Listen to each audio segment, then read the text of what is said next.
Hey family. So, lately I've been getting outside a lot and playing disc golf. And, been absolutely, loving it. You've already seen, that I love sports, so it's nothing new. But, getting outside, getting away from a screen has been really helpful for me. And so I've been doing this a lot. You can see this disc, if you can see it at all. It's really, really beat up because I hit lots of trees and rocks and other things. I'm not that good. But something happened while playing this past Friday that got me thinking about our fruit of the spirit for this week, which is kindness. And actually, I'll just let past Ben tell you about it. It's Saturday afternoon. I'm out here playing disc golf on my own right now, just trying to get some practice in. Been doing a lot of this. Perfect social distancing activity. I'm not good, but that's why I'm getting practice in. But I was out here just a day or two ago with a group, and I want to tell you a story. I want to show you something real quick. Right here, we teed off from up there by the fence, and one of our discs got stuck well up into this tree. And so we're all gathered around here and, throwing rocks up at it, and they're hitting trees and bouncing back, and so we're ducking over our heads. And we're trying everything, and then these two guys come playing from the previous hole on their way to the hole that we're on right now. They come through this path, and they see us, and notice that the disc is stuck way up there, and they immediately just jump over to try to help. One guy climbs into the tree, starts shaking the branch. That's not working. We're all trying different things. Eventually, Richie grabs this stick right here. And starts to use it. He ends up handing it off to one of the guys from this other group who is standing in the tree, who then lifts it up and is able to knock the disc all the way down to the ground. I tell you that because when I think about the idea of kindness, I think of essentially just doing something that you don't have to do that benefits somebody else. That really doesn't benefit you. These guys, they're playing their game, and they could have just, that's too bad, sorry, tough luck, and then waited on us or gone on to the next hole or whatever, but instead they stopped and they helped. They were part of the solution. They did something out of the kindness of their hearts to help us. And so that just gets me thinking about kindness, and I'm still kind of formulating what that means in my mind, and what exactly kindness looks like as it is born in us, birthed in us by the Holy Spirit. But that's a great example to me of what kindness is. So yeah, as I think about kindness, I've been kind of thinking about it this last week, and especially after that event. For me, kindness, it's more than just being polite. A lot of us know how to be polite, open a door for somebody, ask how you're doing. We follow this just kind of a general script for how we engage with people. But kindness is more than that, right? Kindness is going the extra mile. It's doing the extra. It's unrequired goodness towards somebody else. Now, there's a story that takes place in the Old Testament that I've recently kind of had a spotlight shown on for me, and I've absolutely loved it. It's spoken into my life a lot, and I want to share that with you all. It comes from 2 Samuel chapter 9. It's the story of Mephibosheth. And if you're wondering who that is, it is the son of Jonathan, who was the son of King Saul. Jonathan and David were best friends, of course. So Jonathan has a son, and his name is Mephibosheth. And hopefully I'll say it right every single time. It is a little bit of a mouthful. So as the story goes, Jonathan and Saul both die. And Mephibosheth is being taken care of by a lady, a nurse.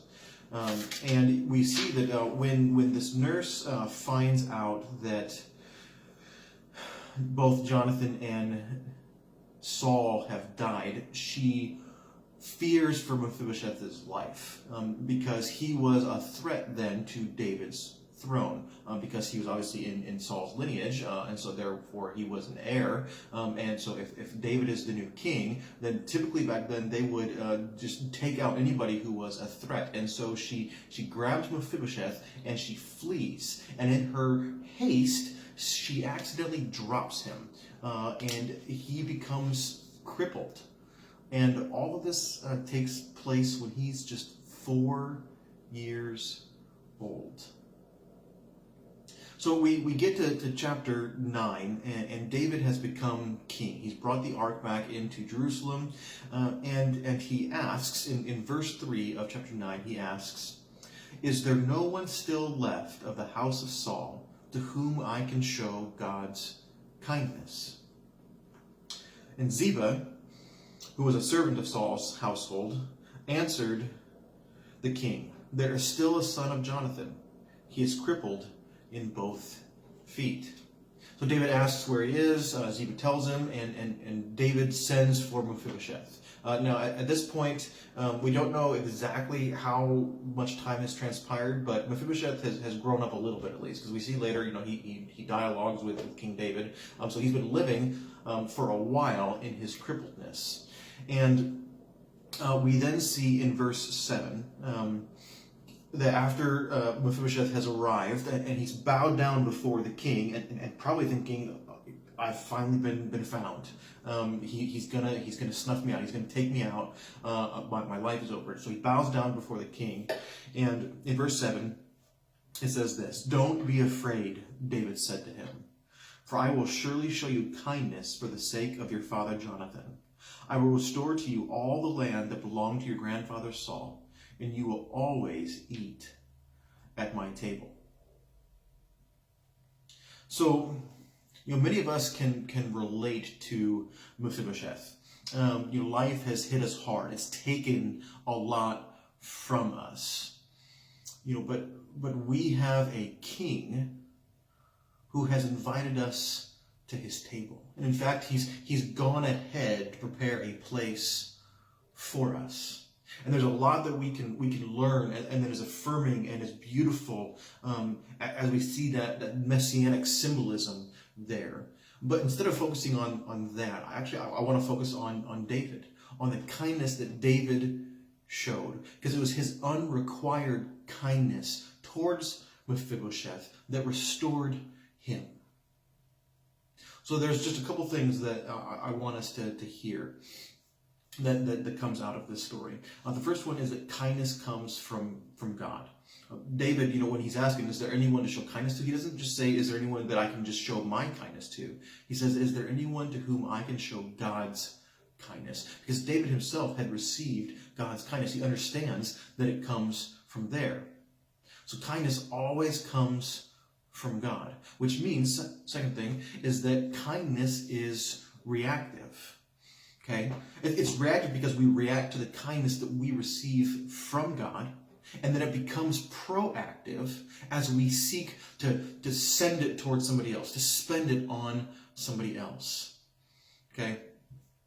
Now, a lot of us might actually have a hard time with these first two ideas, because I've lived a hard life. Where is God's kindness? If I'm supposed to react to God's kindness to me, I have to first recognize God's kindness. But just understand that the presence of hardship is not the absence of God's kindness. David, he was on the run. Okay, he had a bullseye on his back from the time that he was a young boy till the time he was, king in his early 30s.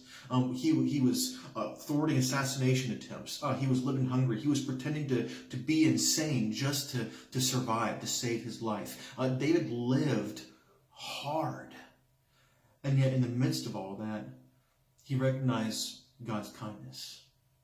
I pray that you too would be able to recognize God's kindness in your life. The things that he has done for you. The good that he has surrounded you with. The way that he has shown his favor on you. Next, true kindness does for others what they could not do for themselves. See, that's where, there's kindness that is just kind. And then there's this extra level of kindness that really is God's kind of kindness, because it's about, I couldn't do this. Mephibosheth could not have come back to the king's table. He could not have restored his own fortune, could not have come back and lived with the plenty and had everything restored. It had to be from David. David did something for Mephibosheth that Mephibosheth could not do for himself. That is the essence of true kindness. That is what God does for us. Giving us his love, sending his son to die for us. Now, coming back to disc golf, you know, this is true with a lot of sports, but you know, these discs, the way that the game is played is just like regular golf. You've got this pin, you know, and it's however many feet or yards away, and you're trying to get the disc into the basket on this pin in the least number of throws possible, right? Which means that the disc is meant to be sent away from me. The game is played when I release this and I aim it at something that's out there away from me. If I were to just hold on to this and just walk around, I'd be missing the point. I wouldn't be playing the game. I wouldn't be living into the purpose of the disc golf. Kindness is something that yes, we receive, but it's not meant to be something that we hold on to. It's always meant to be something that is aimed away from us, towards somebody else. So this week, I would just encourage us all to be thinking, is there someone specific that I can aim my kindness at? Because in reacting to God's kindness to me, I then become proactive with my kindness towards somebody else. Don't just wait for the opportunity to be kind. Seek out the opportunity. Focus on someone over there and be kind.